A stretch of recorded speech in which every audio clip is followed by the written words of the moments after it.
I'm really impressed that this small group of musical theater writers, they're called Spitlip, made up of David Cumming, Felix Hagan, Natasha Hodgson, and Zoë Roberts, were able to recognize that this absolutely insane, true historical event that actually did happen would make for a very fun and hilarious and heartfelt musical. I mean, the premise is absolutely bonkers. I did not actually realize that this was a true story before seeing the musical, but essentially, without giving any spoilers, because I think part of the fun is figuring out what Operation Mincemeat actually entails with the characters. However, going into it, I think it's important to note that this was a real thing that happened. That was a British deception operation to misdirect the Nazis in order for the Allies to successfully invade Sicily during World War II. Oh, and did I mention that Ian Fleming, the future author of the James Bond novels, also sort of plays a role in this? Like, you can't make this stuff up. There was a movie that was made about this exact same real life historical event. I did try watching the movie to see if there was anything else I can pull from it in terms of my review of the show. They're not related. Like, this is not based on the movie. They're just both based on the same historical event. I had to turn the movie off. In my opinion, the musical is way better at getting the story across, which again, good on Spitlip for recognizing that this would make an excellent satire. I think that the satirical tone makes the history lesson more accessible to modern audiences. And I do think that there's that question of, will the commentary land? That's always a big risk when it comes to making these satirical pieces. For example, the opening of Act 2 of Operation Mincemeat is essentially, the best way I can describe it is a modern day Springtime for Hitler. In my opinion, this number very much succeeds at making fun of Nazi ideology and propaganda. It is definitely intended to shock and cause discomfort amongst the audience, but it's supposed to only to a certain extent. I thought it goes right up to that line, and that, in my opinion, is excellent satire. But I'm interested to see how Broadway audiences react to this song. There might be some people who don't necessarily grasp onto the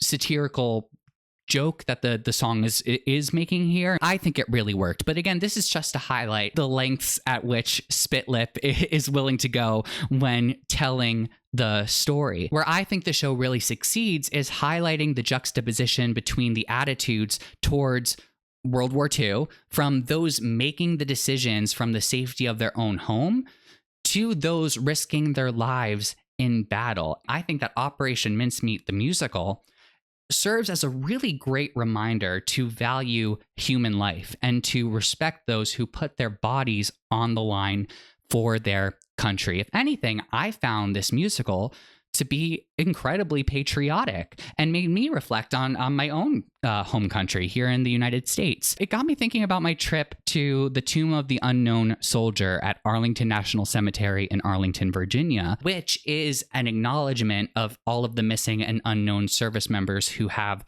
passed away. It surprised me that this musical actually took me to that point where I was reflecting on my trip there. It is a heartfelt show. It's not only so humorous, but there's also a lot of heart to it, which I really appreciate. So it's, again, amazing. Spitlip did a fantastic job developing this show. 3 out of the 4 Spitlip members are actually in the show playing these roles. The only person to not be featured in the show is Felix Hagan. Part of the musical's charm is that there's only 5 actors in the entire show, but they play like millions of roles each. I think that the total number of characters in the show is 50, and that's divided among these 5 actors. It's so incredible and so scrappy in the best possible way. It's the magic of theater. But when I talk about their characters and their performances, I'm going to stick to their main characters that they play.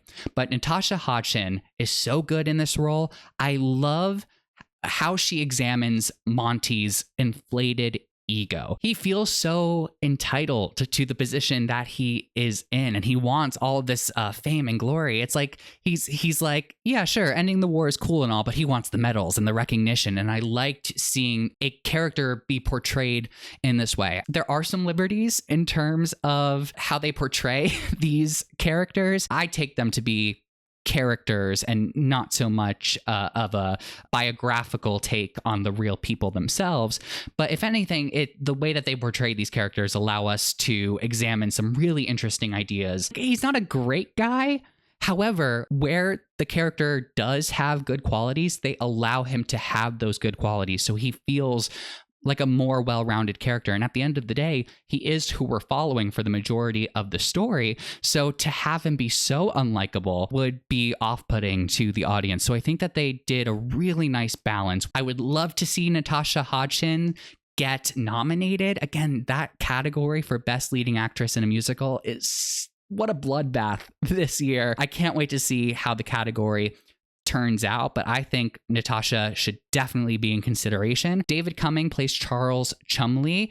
Out of the main characters, I think that he comes across as the most caricatured version of the real person. I mean, some sources saying that the real life Charles Chumley was said to be eccentric, but I mean, this guy is kind of bonkers. He has a song at the beginning of Act 1 where he's kind of highlighting his like lack of self-confidence and his obsession with bugs. In my opinion, this song could have been scrapped or shortened. I kind of lost interest. It was like, I love the opening number and the James Bond-esque theme playing. I was like so into it. And then like the next two songs, I wasn't really as thrilled with.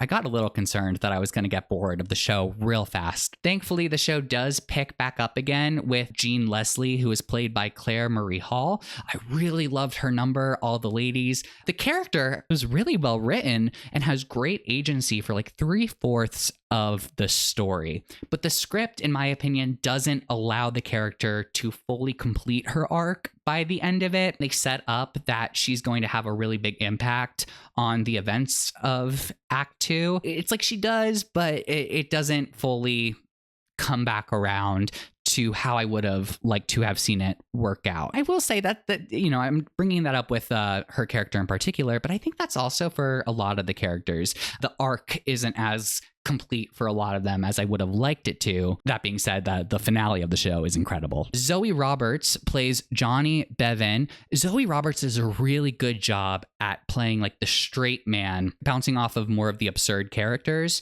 I really like the work that she does here. She's very, very good. And in many ways acts as like the voice of the audience. The things that we want to say to Ewan Montague, Zoë Roberts' character is kind of there to be the voice of the audience and remind him that World War II is a very serious thing, which I appreciated. I feel like we definitely needed a character like this. Another character that we really needed was Hester Laggett, played by Jack Malone. I thought that this character was just going to be a throwaway, like wet blanket of a character. But really, Hester brings in a much needed heart to the piece. Jack Malone gets this incredible song as Hester. It's called Dear Bill. I would not recommend listening to it before you go see the show. Let it kind of come as a surprise. And I'm not going to give any more details about what the song is about. But what I will say is that it is so different from the tone of the show that comes before it and the show that comes after it. And that's a huge risk. If anything, this type of song could really put a standstill to the show. It could affect the pacing quite a lot. But I think that, to the credit of the writers, the show gets into this song really well. And then as I was listening to it and enjoying it so much, I was like, how are they possibly going to get back to the comedic satire? It just seemed like it would like be an insensitive shift based on what the song's about. But they, to their credit, they're able to get the audience back to the more comedic approach of the rest of the show after the song ends and gets an incredible applause. Let me know, when you saw the show, did Jack Malone get a standing ovation? Because I feel like my audience was so close. We were all like jumping to the end of our seats, and the applause went on for a really long time. Very well deserved, very well performed. Jack Malone should 100% be nominated for his performance as Hester Laggett and also win. I feel very strongly about Jack Malone's performance here. It was incredible. Here is a view from my seat.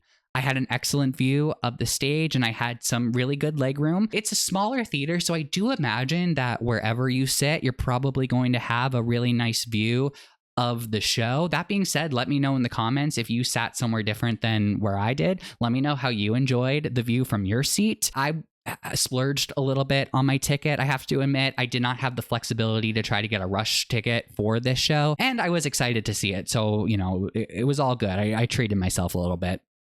So, should you see Operation Mincemeat before it closes? I mean, I think that if you are a fan of history, and in particular, historical musicals, if you are a fan of satire and absolute absurdity, if you love Monty Python or Spamalot, I think that you're really going to enjoy seeing Operation Mincemeat. And I think that Operation Mincemeat makes for a very fun night out. So definitely I would suggest looking into getting tickets for it.